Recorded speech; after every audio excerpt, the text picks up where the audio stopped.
বিগত ১.৫ মাস ধরে আমার শরীরটা প্রচণ্ড খারাপ থাকায় আমি সোশ্যাল মিডিয়ায় একেবারেই অ্যাক্টিভ না থাকার মতন অবস্থায় ছিল, তাই কোনো ধরনের ব্লগও শেয়ার করা হয়নি। হঠাৎ ফোন স্ক্রোল করতে গিয়ে দেখলাম আমার তো অ্যানিভার্সারি ব্লগ তোমাদের সাথে শেয়ারই করা হয়নি।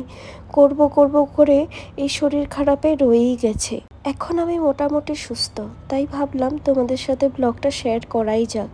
Hello everyone, welcome to my new blog. প্রথম অ্যানিভার্সারি বলে আমাদের ইচ্ছে ছিল পরিবারের সাথেই দিনটা কাটানোর, তবে সেটা আর হয়ে ওঠেনি এত দূরে থাকার কারণে।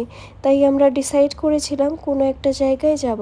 মনটা খারাপ ছিল যে ঘরের কেউই আমাদের সাথে নেই, তবে একটু খুশিও ছিলাম যে আমরা দুইজন একা নেই, আমাদের সাথে আছে আমাদের ছোট্ট টফির তখন 2 মান্থসও হয়নি, তাই ওকে নিয়েই আমরা ট্র্যাভেল করছিলাম। আর ও এত লক্ষ্মীভাবে ট্র্যাভেল আমাদের সাথে করছিল, আমরা ওটা এক্সপেক্টও করিনি। তোমরা তো জানোই মধ্যপ্রদেশ ওয়াইল্ড লাইফ রিজার্ভের জন্য ফেমাস, তাই আমরা ডিসাইড করেছিলাম আমরা এমন কোনো একটা জায়গায় যাব যেখানে নেচারের মধ্যে আমরা আমাদের দিনটা স্পেন্ড করতে পারি, শহরের বাতাবরণের থেকে একটু দূরে থেকে। আর রাস্তায় পড়েছিল এই সুন্দর নর্মদা নদীটা, এত সুন্দর লাগছিল ভিউটা।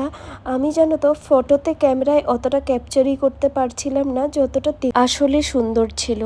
আমরা বাড়ির থেকে বেরিয়ে গেছিলাম অনেকটা আগে, রাস্তায় একটু কিছু খেয়ে নিয়েছিলাম, জানতাম ডেস্টিনেশন অনেকটা দূরে। মোটামুটি 4 ঘন্টার রাস্তা ছিল, কিন্তু আমরা পৌঁছেছিলাম 6 ঘন্টায়, কেন কি রাস্তায় আমরা প্রচুর দাঁড়িয়েছিলাম।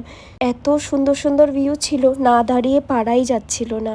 কোনো কোনো জায়গায় সুন্দর নদী ছিল, কোনো কোনো জায়গায় সুন্দর ভিউ ছিল, আর একটা জায়গায় তো আমের বাগানই দেখেছিলাম। ওটা দেখে এমন লাগছিল কোনো স্টোরিতে আমি আছি।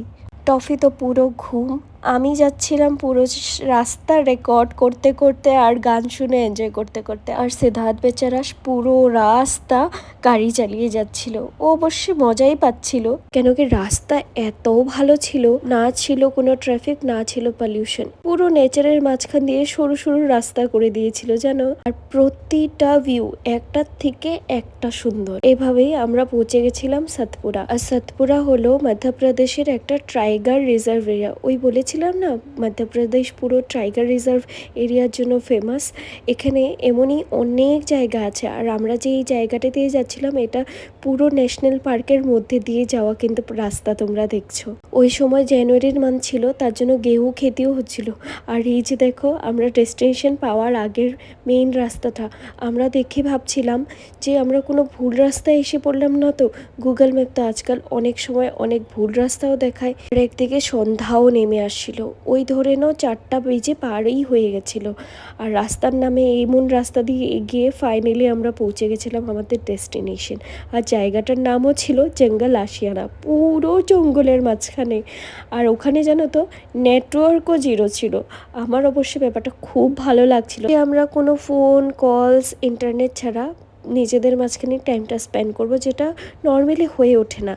আজকাল ইন্টারনেট এমনভাবে আমাদের উপরে হাবি হয়ে গেছে, তাই ইন্টারনেট ছাড়াও দিনটা আমাদের মধ্যে ভালোই কেটেছিল। আর এই ছিল আমাদের রুমটা, পুরো একটা অ্যাস্থেটিক ছোট্ট একটা কটেজের মতন। তবে তোমাদের ভিডিওটা কেমন লাগলো জানিও, আর পরের ব্লগে আমি শেয়ার করব তোমাদের সাথে পরের পার্টগুলো। ভালো থেকো সবাই, টাটা।